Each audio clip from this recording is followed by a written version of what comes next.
Commission since the beginning of 2021 to undertake its strategic mandate of determining and demarcating the land boundaries and delimitation of maritime boundaries of Ghana in accordance with accepted principles of international law. Mr. Speaker, we are also working further to retool the intelligence agencies through the deployment of enhanced intelligence infrastructure.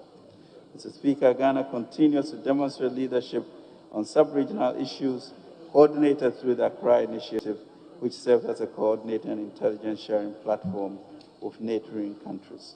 Mr. Speaker, we'll come to this honorable House in support of the security of Ghana.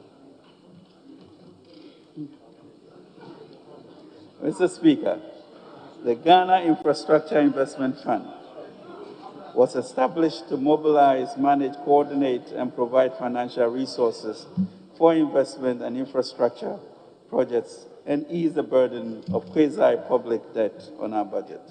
Over the last decade, we've witnessed an increasing trend where sovereign funds have been deployed as catalysts for growth and development in emerging markets such as Asia and Middle East. This is also beginning to be adopted in Africa, and the government of Ghana intends to allow GIF to increasingly play such a role for Ghana. The government intends to reduce our infrastructure gap by enabling GIF to drive sizable but economically viable infrastructure projects to conclusion, which will also create additional fiscal space for government to operate. As such, we've nominated GIF as a vehicle to be used to restructure and refinance expensive debt of the independent power producers in the energy sector, as well as take energy equity positions in some cases to help reduce the fiscal burden of overcapacity charges we've been left with. Negotiations with several of the independent power producers are in their final stages. Government also intends to use GIF as a vehicle under the Ghana Cares program to drive our structural transformation through funding for critical infrastructure such as the district hospitals, Agenda 111, quality and affordable housing, improved rail and road networks, and ICT infrastructure.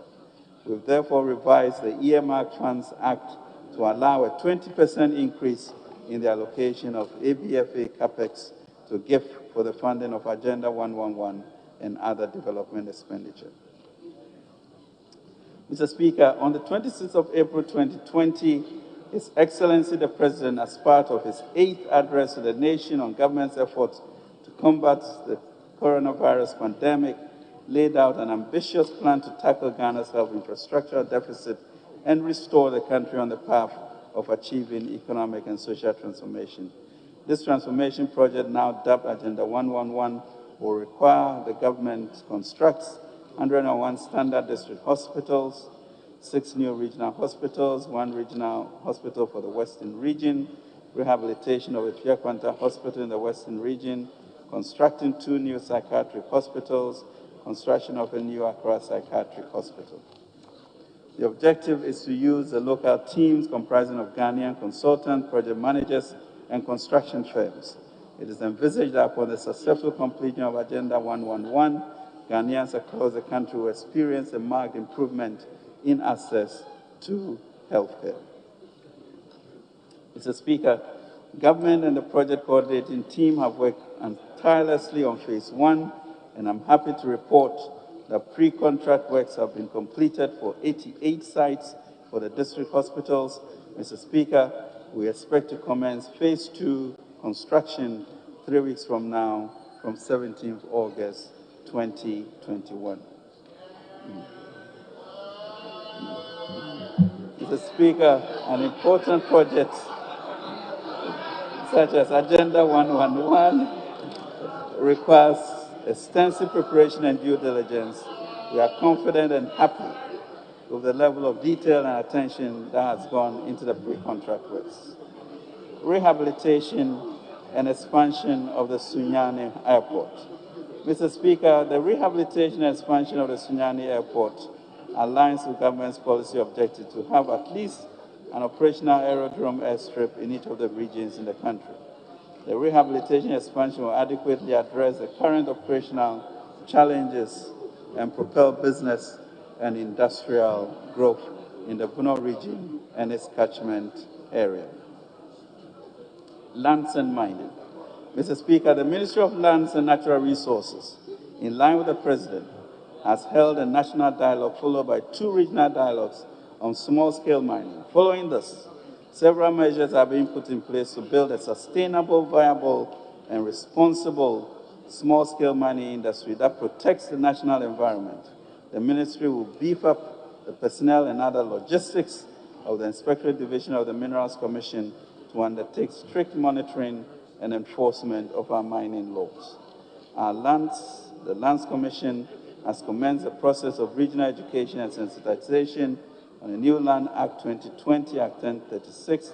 Efforts to protect forests and recover lost ones have included Green Ghana project, which saw the planting of over 5 million trees on June 11, 2021, the Green Ghana Day. The outright ban on the harvesting and exportation of rosewood, and the declaration of forest reserve in red zones for mining. Mr. Speaker, the ministry also has a program for alternative employment and livelihoods, which will be rolled out soon.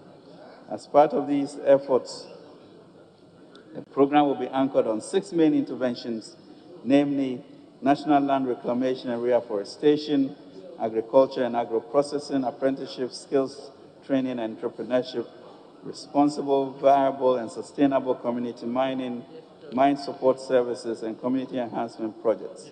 These initiatives will target mainly illegal miners displaced by the ongoing efforts to sanitize the mining industry. Government recognizes the need to protect our environment just as it finds it necessary to provide alternative employment and livelihoods for our compatriots who will inevitably fall through the cracks. Mr. Speaker, initially this will be in the Ashanti, Eastern, Western, and Western North Central regions. We are determined to ensure the responsible or sustainable exploitation of the lands and natural resources of our country. Mr. Speaker, on energy, the COVID-19 pandemic has amplified the campaign for a transition away from fossil fuels. Given the prevailing sentiment around energy transition, there's a strong possibility that Ghana may be left with stranded assets unless we accelerate our exploration activities and develop a homegrown strategy to extract our fossil fuel. As such, GMPC is looking at opportunities for its Exploco to acquire such assets and become an operator in its own right to ensure the expeditious development of our resources. The new strategy may require an amendment or revision of the PRMA to allow GMPC to enter into some reserve-based lending transactions financing to consummate these acquisitions and to finance exploration and development of such fields without having to rely primarily on GOG for funding. Mr. Speaker, to that extent, GMPT has already identified some major potential acquisition targets of offshore blocks and has entered into discussions with the shareholders with an aim to acquiring controlling equity stake and eventually becoming operators through Exploco. We shall always come back to the House with any agreements once concluded. Mr. Speaker, the United Nations Sustainable Development Goals call for urgent action by all countries aimed at encouraging sustained economic growth underpinned by social, economic, and environmental sustainability, a blueprint for peace and prosperity for people and the planet now and in the future. Accordingly, the government of Ghana recognizes that we must be at the forefront and promote the building blocks for an inclusive and sustainable recovery. Our focus remains to move urgently toward opportunities and solutions that achieve sustainable and broad-based economic growth without harming our climate or leaving hundreds of millions of families in poverty.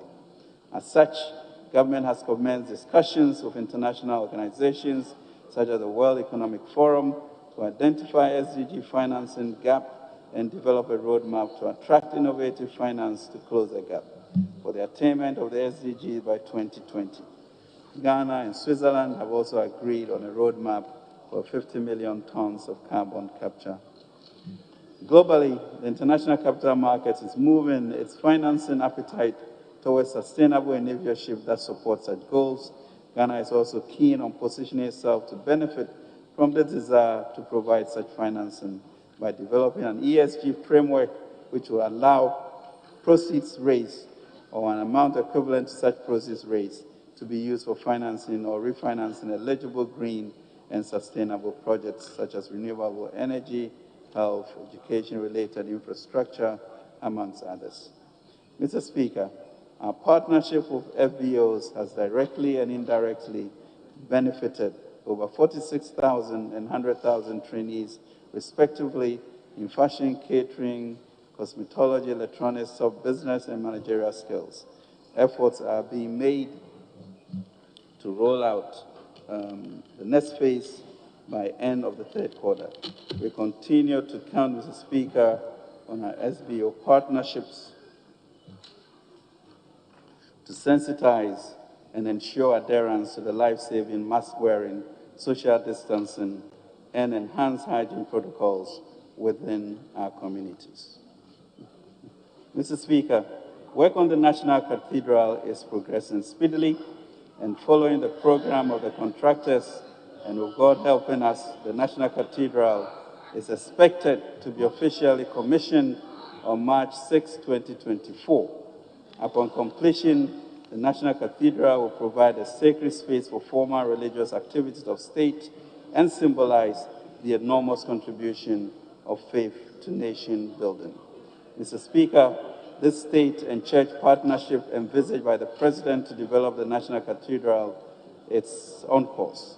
An initiative, the 100 CDs a Month Club, also dubbed Ketua Biara Nswa, will be launched by the trustees of the National Cathedral on August 12, 2021, to give as many Ghanaians as possible the opportunity to be part of the history to build the National Cathedral.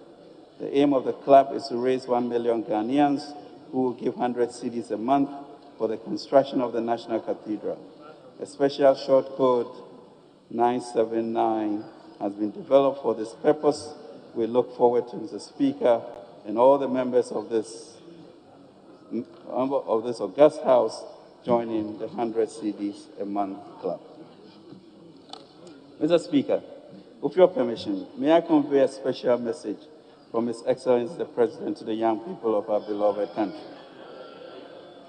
The last couple of years has not been easy for our young people. Your education has been disrupted. For many of you, your business plans are on hold because of lack of funding or opportunities. You may have lost your job or are simply tired of joining long queues or filling job application forms for vacancies that are filled even before your ink is dry. But we have a message for you. Big opportunities are coming, and the President wants you to be part of that. The President is determined to see as many of you having the opportunity to help shape our future. We value your input, and even as we roll out programs to support you, we will continue to engage. Now more than ever, we need to create a large pool of employment opportunities for the growing number of young Ghanaians who now have increased access to education. At the heart of the policies outlined in today's statement is the rolling out of various programs to build an economy that allows you to unleash the wealth and breadth of your energies. Your President believes in the power of constructive collective action. Together we can ensure that yesterday's problems are tackled today so that we do not carry them on to the next generation. As the great American Franklin Roosevelt once said, the only limit to our realization of tomorrow will be our doubts of today. We must confront the spirit of doubt and face our fears in faith. Mr. Speaker, today we have announced key job creation and entrepreneurship interventions such as the U-Bank product and a host of other government interventions that target young people. These should enable us to connect applicants to appropriate job opportunities or provide assistance to allow applicants to confidently start their own businesses and take full advantage of the supportive ecosystem we have put in place. So to the young people of Ghana, let me stress to you that our policies are not simply about the next election, even as we persevere to break the proverbial 8. But more importantly, it is about empowering the generation for them to also to prepare a brighter Ghana for the next generation. Our responsibility as your government is not just about responding to the judgment of posterity. Conclusion. Mr. Speaker, it has been almost 16 months since 11th March 2020 when WHO declared the COVID-19 a pandemic. However, as a country, we have reason to be optimistic and hopeful. Based on key indicators, we are on track to recovering from the most difficult crisis in the post-war era. In the next few months, the Ministry of Health aims to embark on an aggressive vaccination program, which we are confident will help us achieve herd immunity and break the chain of infections in our nation. Mr. Speaker, we are only in the 7th month of the second 4-year mandate of the government of President Akufo-Addo and the New Patriotic Party. Ghanaians renewed our mandate because they recognize that the difficult crisis that the country and the world as a whole were facing as a result of COVID-19 pandemic required competent and bold leadership, which we have proved and will continue to provide under the decisive leadership of His Excellency President Nana Akufo-Addo. Mr. Speaker, permit me to say, with all the confidence that I can muster, that the President promised to leave at the end of his term in January 2025 a legacy of a proud and confident nation at peace with itself and the world around it is on course. We are pushing the boundaries of our economic activity and doing so right from the center of a fast integrating single market for the continent of Africa. If we stay on course, Mr. Speaker, a few years from now, within this decade, Ghana's strategic place at the center of the Africa Continental Free Trade Area of 1 billion consumers and some 2.5 trillion GDP and growing will become a reality. The policies of this government in education, infrastructure development, industrialization, in fast-tracking digital technologies, in strengthening the financial services sector, in foreign diplomacy, are all being deliberately pursued and synchronized to get this generation to establish Sub-Sahara's first independent nation, Ghana, as a commercial and investment center for Africa. We began by setting the country on a transformation track back in 2027 with our bold vision of a Ghana beyond aid. The recovery is on. We are back on track despite the pandemic. The plan of the President is to achieve from this year a strong and sustainable recovery of the economy. Mr. Speaker, our pillars of recovery in 2021 have been built on the strategy of completion, consolidation, and continuity. We choose to be bold in crafting a 2021 budget that deals with the past, delivers opportunities in the present, while investing in the future in a responsible and interconnected manner. Specifically in 2021, we aim at A, COVID-19 containment measures, including vaccination, creating jobs, B, creating jobs, promoting entrepreneurship and wealth creation, C, developing our infrastructure with priority focus on roads, railway, water, and sanitation, hospitals, and housing, diversifying productivity and high-value services, implementing bold reforms to increase revenue mobilization and the efficiency of public expenditure, deepening structural reforms to make the machinery of government work better for the people, and rolling out digital technologies, e.g. national ID, digital address system, payment systems, interoperability, land title registration, Ghana.gov, to improve our service delivery. Mr. Speaker, the deliberate strategy of the Akufo-Addo government to invest in digital infrastructure and get Ghana fully plugged into the global ecosystem of digital technology has been further vindicated by the COVID-19 crisis. The pandemic has heightened the need for digital technology in our homes, for schools, for work, and even leisure. That is why today Ghana is at the forefront of using digital technology to expand access to finance and financial products for all Ghanaians. Digitalization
why today Ghana is at the forefront of using digital technology to expand access to finance and financial products for all Ghanaians. Digitalization is making the delivery of services more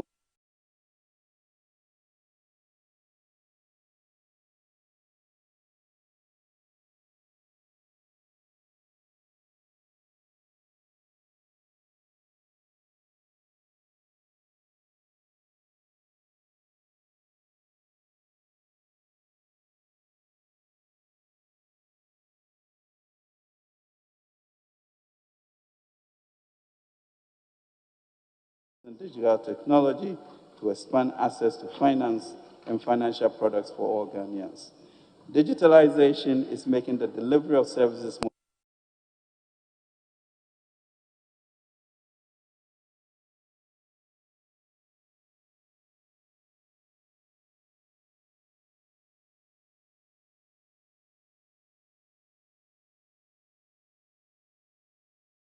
front of using digital technology to expand access to finance and financial products for all Ghanaians.